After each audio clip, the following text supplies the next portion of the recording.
eggs, toast, grits, and bacon. Oh, honey, what you shaking? How about a little backroom action tonight?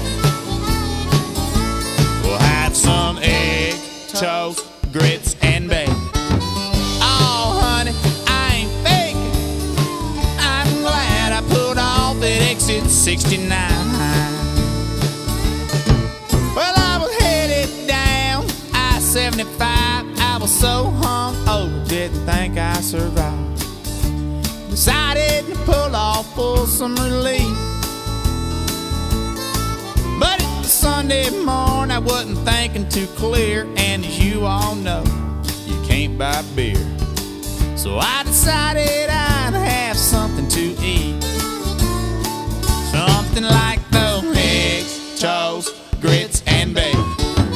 Oh, honey, what you shaking?